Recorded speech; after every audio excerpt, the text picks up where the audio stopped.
Hey guys, welcome to You Malik Think One Step Ahead. We are here with another episode of Table Talk with You Malik. और आज का जो topic हम आपके लिए लेके आए that is very interesting topic, क्योंकि हर किसी की ज़िंदगी में it plays a vital role. और कई लोग कहते हैं कि जी उससे खुशियाँ नहीं खरीदी जा सकती, पर मेरा मानना ये उससे वो ज़रूर ख़रीदा जा सकता है विच मेक्स यू हैप्पी। सो आज का हमारा टॉपिक है रूल्स ऑफ मनी। हमने इस टॉपिक के ऊपर अपने ग्रुप में कुछ क्वेश्चंस लिए हैं और हम आज उन्हीं क्वेश्चंस के ऊपर जो है डिस्कशन करेंगे। So let's begin with our first question without wasting our time. आज का जो हमारा पहला सवाल है वो मिस्टर तलाल ने हमारे से किया है और वो पूछ रहे हैं how we can put our money to work for us. Okay, that's a beautiful question, right. देखिए, मनी एक टेंजिबल एसेट है, it's not an intangible asset, because it's like वो एक हार्ड फील है which you can feel it, right. आप पैसे से वो कुछ कर सकते हैं जो ज़िंदगी में आप विदाउट मनी हासिल ही नहीं कर सकते, आपकी ज़िंदगी में पॉसिबल नहीं है। लोग कहते हैं कि जी आप पैसे से खुशियाँ नहीं खरीद सकते, मैं ये कहता हूँ आप पैसे से लैम्बोर्गिनी खरीद सकते हैं, फेरारी बाय कर सकते हैं, यॉट बाय कर सकते हैं, and these things make you happy, right? So okay, that's fine, we understand it that money cannot buy happiness, but money can buy what makes you happy. So ये बड़ा एक clear सा rule है। देखिए, पैसा जो है ना, इसको ऐसे कंसिडर करें that it's your employee, that money is your employee, money is working for you, and now you need to make sure कि आप उस पैसे को जिसको आप स्पेंड कर रहे हैं उसकी आप वैल्यू कैसे मैक्सिमम ले सकते हैं। जिस तरह आप अपने एम्प्लॉय के साथ करते हैं, इसी तरह करते हैं कि जी हमने एक एम्प्लॉय को हायर किया, well can pay him 6 figure salary, और हमने ये देखना है कि वो एक महीने में हमारी उसकी प्रोडक्टिविटी क्या है।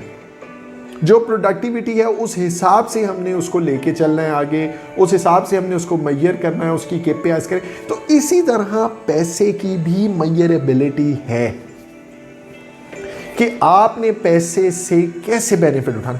मैं आपको एक बड़ी मज़े की बात बताऊं, एक बड़ी ज़बरदस्त बुक है जो मैंने बहुत दफ़ा पढ़ी है, rich dad and poor dad. It's like written by a wonderful author Robert E Kiyosaki, और उसमें एक बड़ा इंटरेस्टिंग फैक्ट मुझे पता चला अबाउट मैकडॉनल्ड्स, जो not everybody knows about it. आप लोगों को ये पता है कि मैकडॉनल्ड्स का एक्चुअल बिजनेस क्या है? एक्चुअल बिजनेस क्या है? Hamburgers, right? Fries, Macarabias, McCrispies, coffee, ice creams, play areas, these kind of products they are selling, but their actual business is not what they are doing. Their actual business is investing in real estate. अब ये 90% लोगों को पता ही नहीं है। वो जो भी पैसा लेकर के आ रहे हैं, जो भी पैसा वो इन्वेस्ट कर रहे हैं, they invest in real estate. क्योंकि मैकडॉनल्ड्स जहां भी खुलता है, मैकडॉनल्ड्स अपनी ब्रांच परचेज करता है, अपनी लोकेशन परचेज करता है, उसके ऊपर पैसे लगाता है, एंड देन उसके ऊपर अपनी ब्रांच बना के बर्गर भी सेल करता है। सो एक्चुअल में their business model is to let their money work for them, even though they are in like general business model जिसमें they are selling burgers and everything. अब ये कितने लोगों को पता है? Very rare, very few people. So इसी तरह जब आपके पास पैसा हो, पैसा आ जाए, it is very important for you कि आप उसकी यूटिलाइजेशन को, उसकी वैल्यू को अंडरमाइन ना करें। उसकी मेजरेबिलिटी आपके पास, देखिए ना, अगर बस $1,00,000 है, यू नो यार, मैं $1,00,000 में एक अच्छी रियल स्टेट की प्रॉपर्टी बाय कर सकता हूँ, जिसको मैं लेटर ऑन 125,000 या 110,000 में सेल कर सकता हूँ लेटर ऑन, राइट। सो आपकी जो 100,000 की मनी है, उसकी वर्थ कितनी हुई? उसकी वर्थ $1,00,000 नहीं हुई, उसकी वर्थ हुई $1,25,000, क्योंकि you can make that $25,000 by using that $100,000। इस कॉन्सेप्ट को समझें। हम कहते हैं यार अच्छा ये घर खरीद लो, हमारे पाकिस्तान में we have got many opportunities like this that we buy land, people do invest in lands and people do invest in houses. हम कहते हैं चलो यार ये घर खरीद लो, ये हाउस खरीद लो, ज़मीन खरीद लो, ओपन लैंड बाई कर लो, इसको हम 6 महीने बाद बेचेंगे तो हमें ये कितने पैसे दे जाएगी?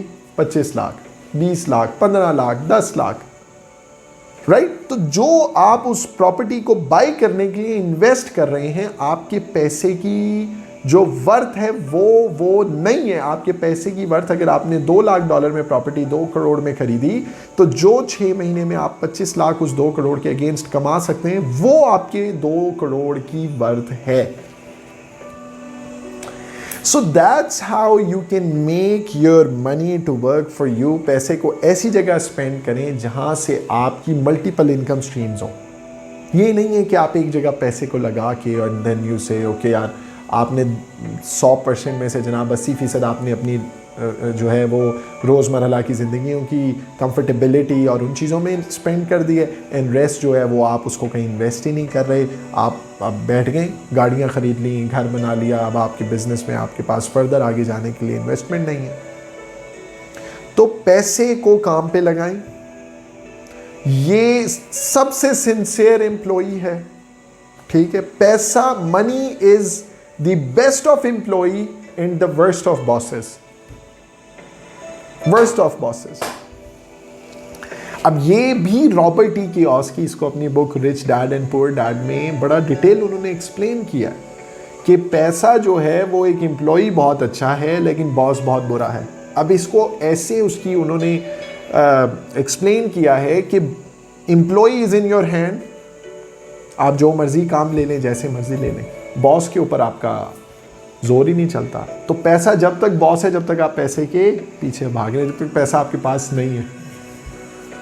The moment you get money, money is your slave. Treat money as it's your slave, and then you will be able to get maximum out of your investments और योर सेविंग्स। तो मैं बल्कि बड़ी रिकमेंड करूंगा कि इस question के ऊपर कि आप लोग rich dad and poor dad जरूर पढ़िए by Robert T Kiyosaki. It's a wonderful book and you are gonna learn many new secrets of best utilization of your resources, best utilization of your investments, best utilization of your money. So I think इसका बड़ा detail हमने तलाल आपको जवाब दिया है। हम चलते हैं नेक्स्ट क्वेश्चन की तरफ जो हमसे पूछा है मिस्टर अदील ने कि tell us few rules about spending money wisely. Okay, it's a very critical question.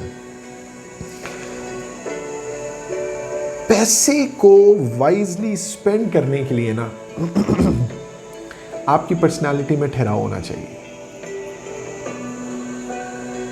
अगर आपकी पर्सनालिटी में ठहराव नहीं है, आप इंस्टेंट हर चीज को करना समझते हैं, तो आप समझ लें पैसा आपके हाथ में नहीं रुकेगा।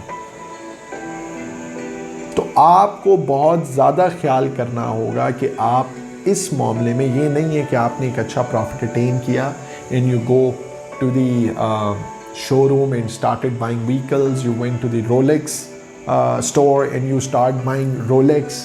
So no, that's not the best utilization of your money और best और wise spending नहीं होगी आपकी। मैं इसमें जो रिकमेंड करता हूँ, हमेशा आप अपने एक्सपेंसेस से नीचे स्पेंडिंग करें। एवरी टाइम आप अपने एक्सपेंसेस को कट ऑफ करने की कोशिश करें। चाहे आप 100 रुपये कमाएं, चाहे आप 50 रुपये कमाएं। आपका खर्चा अगर 70 रुपये है, आप उसको 60 पे लेके आए, आप 50 पे लेके आए, आप 40 पे लेके आए। रिमेनिंग को सेव करें, कहीं बेहतर जगह पे इन्वेस्ट करें, कहीं स्टॉक्स बाय कर लें, कहीं कोई प्रॉपर्टी बाय कर लें, कहीं कोई इन्वेस्ट कर दें पैसे को। तो वाइजली स्पेंड करना पैसे को इज़ वेरी इंपॉर्टेंट। उसके लिए आपकी पर्सनैलिटी में ठहराव होना चाहिए। अगर ठहराव नहीं है तो you can not spend money wisely.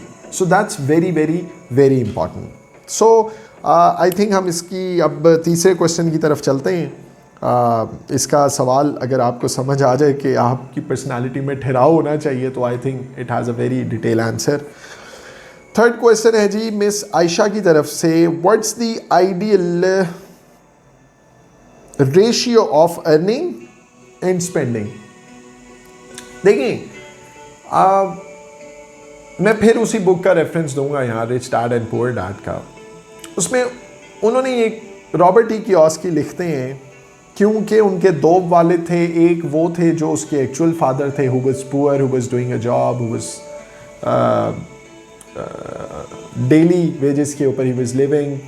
एक उसके वो फादर थे जो उसके दोस्त के वालिद थे, माइक के, जो रिच थे, वो अनपढ़ थे, वो इतने पढ़े लिखे नहीं थे, but he was making huge of profits. उसमें वो मेंशन करते हैं कि जी आपकी जो रेशियो है ना स्पेंडिंग की, that shouldn't be more than 30%, whatever you are earning, whatever you are earning, 30% से ज़्यादा आपकी रेशियो नहीं होनी चाहिए। तो इट शुड बी 70-30। 30% आप जो है वो स्पेंड करें, 70% को आप सेव करें, और अगर आपको लगता है कि उसको कहीं आप सेफ इन्वेस्टमेंट कर सकते हैं तो उसकी कोई सेफ इन्वेस्टमेंट करें, उस पैसे की बेस्ट यूटिलाइजेशन करने के लिए। तो ये एक आइडियल रेशियो है अर्निंग एंड स्पेंडिंग की, कि अगर आप 100% जो है वो अर्न कर रहे हैं तो उसमें से आप 30% स्पेंड करें एंड 70% आप सेव कर दें। जब आप उसे सेव करेंगे, you will have more opportunities, more options to invest in stocks, to invest in different real states, to invest in different to make more money. पैसे से पैसा बनता है, ये एक बड़ी पुरानी मिसाल है। सारे हमारे इधर भी पंजाबी कहते हैं यार पैसे तो पैसा बनता है। तो बात वही है कि money attracts money. If you have money, have some rules, have some patience and have a measurability in your mind that what actual your money is worth। आपके पैसे की वो वर्थ नहीं है जो पैसा आपके पास है। ये कॉन्सेप्ट अगर हम अपने अंदर बिठा लेना तो आप यकीन माने will be seeking opportunities to invest it. मुझे पता हो कि यार अच्छा मेरे पास ये $1,00,000 पड़ा है, इसकी वर्थ $1,00,000 नहीं है, इसकी वर्थ $1,25,000 है, इसकी वर्थ $1,50,000 है, इसकी वर्थ $1,10,000 है। क्यों? क्योंकि I can make that 10,000, I can make that $25,000 above this $100,000 because of this $100,000। So the actual worth of $100,000 is not $100,000। आज ये कॉन्सेप्ट अपने जहन नशी कर लें आप लोग, और अगर आप लोगों ने कर लिया, आप लोगों को इसका फायदा होना है सारी जिंदगी। आप देखेंगे that you will be getting opportunities in your mind, you will be getting thoughts in your mind कि यार बाकी दैट इज सो ट्रू, हम इसको कहाँ इन्वेस्ट करें। सो I think we've tried our best to explain rules of money, guys, and thank you so much everyone for asking these questions। मैं आज बल्कि सबका शुक्रिया अदा करूँगा उस ग्रुप में, स्पेशली वसीम का, शहबाज साहब का, तलाल साहब का, आयशा का, इरम का, that you guys send us question, और जिनको मैं भूल रहा हूँ मैं उनका भी बहुत शुक्रिया अदा करूँगा that you ask questions in a group. और बस आप लोग देखते रहिए हमारी वीडियोस को। Do share, like and subscribe our channel, guys, and thank you so much for watching our video, our today's show. Have a wonderful day ahead.